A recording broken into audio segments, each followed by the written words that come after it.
Hi everyone, I'm Lori Duncan, physical therapist in Colorado, and welcome to Blog Talk.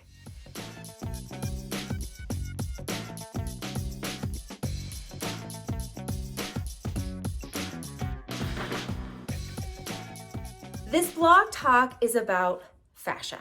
So I actually did a blog talk several years ago about muscle atrophy and the role of fascia in muscle atrophy. So check that out if you haven't yet.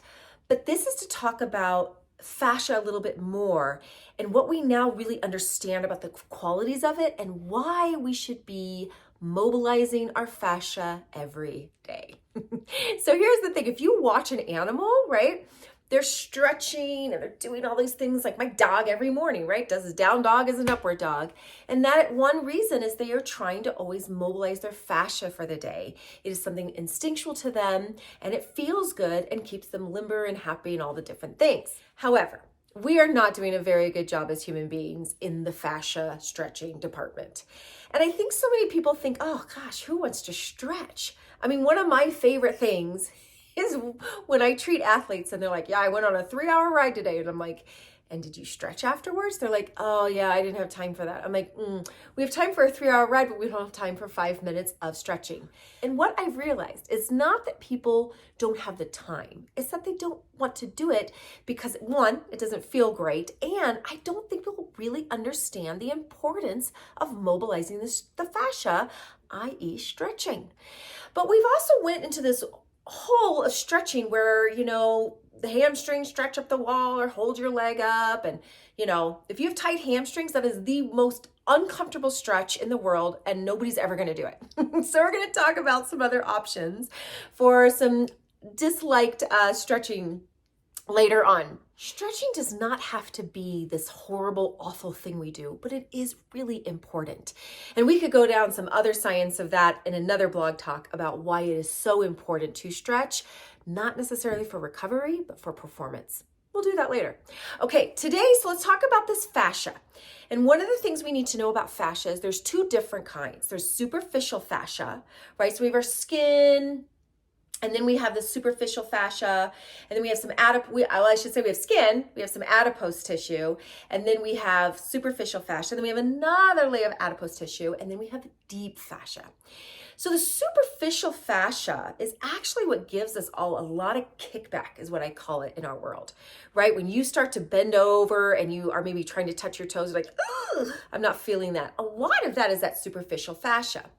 And what's so cool about fascia is we know that it has these elastic qualities of it, right? It actually has elastic fibers. Well, the reason that that's so important is so many people are just stretching, right? Like, I'm going to just stretch my arm back, right? I'm just going to stretch my leg up.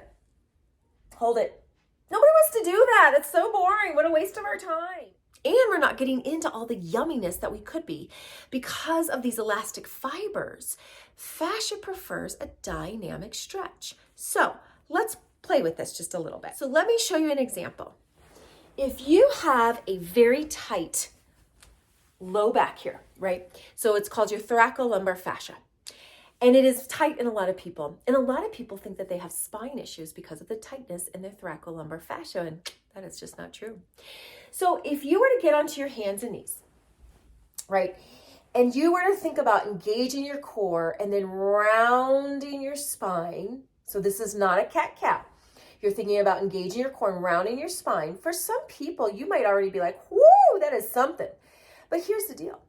Instead of just doing it and holding, boring, you want to use that core driver to, go through the tightness, come out of it.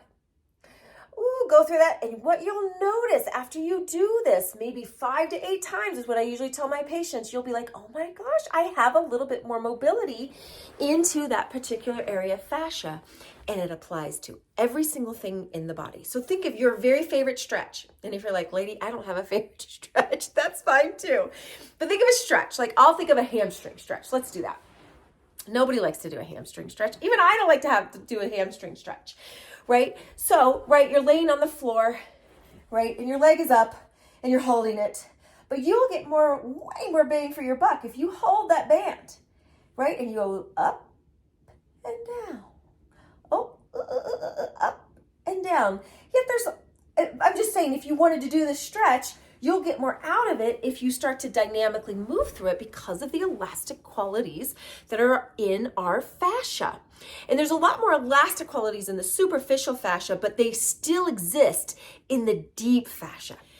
Fascia is really the connective tissue fabric that is all around our body. We are one big piece of fascia. And when you understand that, you realize, oh, wow, yeah, like if I am feeling back pain when I reach my arm all the way up there, that probably actually has to do more with my fascia than my spine. And man, is that easier to overcome. Okay, so we've talked about the elastic qualities. What's also interesting about fascia is we do now know it has what we call myofibroblasts in it, which means there are some contractile properties to it.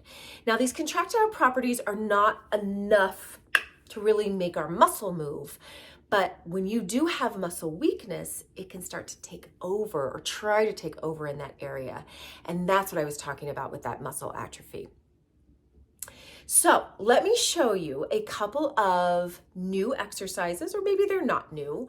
Maybe I should say it this way. Exercises I like to give my patients because they are compliant with them. And they'll even say, you know, that's actually, it feels really good to mobilize my hamstring and my low back.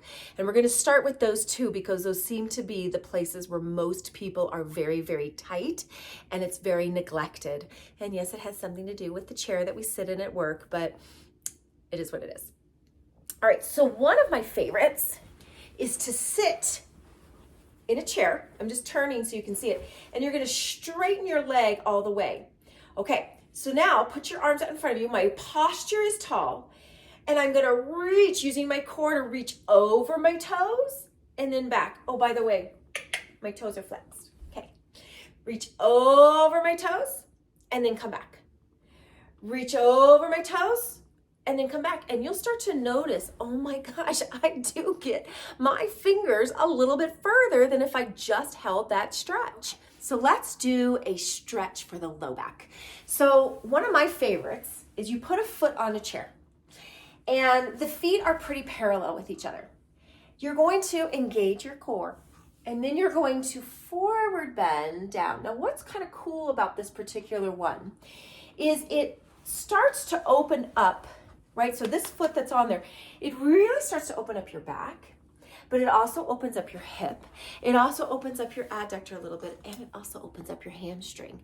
And you wanna go in and out of that nice and dynamically so that you're getting all those beautiful qualities of the fascia and that the system is starting to feel that pliability. So those are just a few exercises to think about trying to do them dynamically. And like I said, I try to usually tell my patients to do this about 5 to 8 times, right? And you'll really start to notice that millimeter uptick as you do it.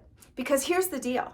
If we know that fascia is this fabric of our body, right? The connective tissue fabric, then don't we want that to be nice and pliable and loose and soft, like we've given it some good fabric softener, right? We don't want it to feel like we added starch to the mix. All right. Thanks for watching and have a great day.